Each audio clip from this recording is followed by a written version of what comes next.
근데 또 어떤 쿠키들은 뭐 이렇게 아내가 있다거나 비스트 쿠키에게 아내가 있다고요? 이건 앞으로의 스토리를 예상해 볼 수 있는 엄청난 사실입니다. 그리고 그 주인공은 여러분의 생각대로 버닝 스파이스 쿠키일 확률이 제일 높죠. 근데 왜 버닝 스파이스 쿠키일까요? 그 답은 버닝 스파이스 쿠키의 모티브에 있습니다. 버닝 스파이스 쿠키의 모티브인 시바는 말 그대로 순해, 아주 재밌는 사랑 이야기를 가진 인물입니다. 이제 바로 본론으로 들어가 보겠습니다. 시바의 눈물겨운 사랑 이야기는 무엇이며 버닝 스파이스 쿠키의 아내는 누구일지요? 그건 아주 비극적인 이야기일 겁니다. 사티.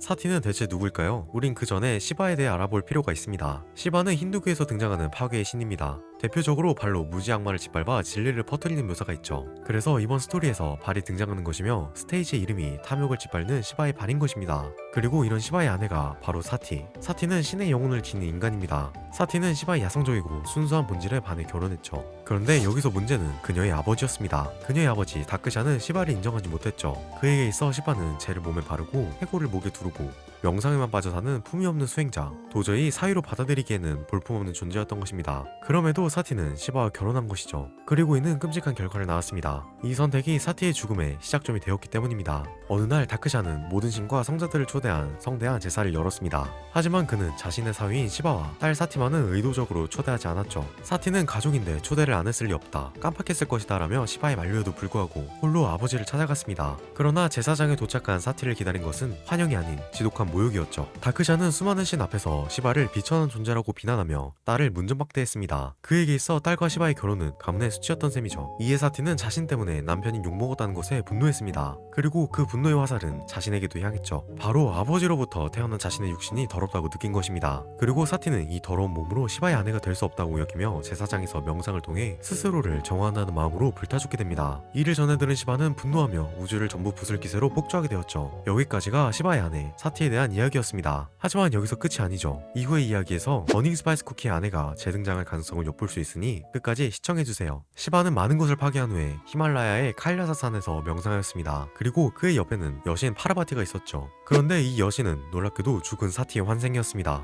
거기에 더 놀라운 것은 시바는 그녀가 자신의 아내 사티의 환생이라는 것을 알고 있었습니다. 시바는 미래를 내다볼 수 있는 능력이 있었기에 사티가 죽은 후에 우주의 흐름에 따라 그녀가 다시 환생하여 돌아올 것이란 걸 알고 있었던 거죠. 하지만 시바는 파르바티를 보면 가슴이 찢어질 것 같아 그녀를 쉽게 받아들이지 못했습니다. 거기다 과거처럼 다시 스스로 목숨을 끊어버린다면 그렇기에 시바는 그녀를 마음에 다시 받아들일 수 없었습니다. 하지만 파르바티는 꿈쩍도 않는 시바 옆에서 열심히 헌신하며 그를 돌봤죠. 이에 시바는 노인으로 변장하여 시험에 들게 해봤지만 그녀에게서 인간 시절 불안정한 모습은 남아있지 않았고 안정적인 상태라고 판단해 다시 결혼하게 되었죠. 이를 통해 우린 버닝 스파이스 쿠키의 스토리를 예상해볼 수 있겠습니다. 과거에 아내를 잃었고 타락의 큰 계기가 되었으며 그리고 어쩌면 비스트 스토리가 막을 내리게 될 때 환생한 아내를 만날 수 있지 않을까요? 파괴의 불꽃이 아닌 사랑의 용기로 다시 타오를 버닝 스파이스 쿠키의 이야기를 기대해봅니다.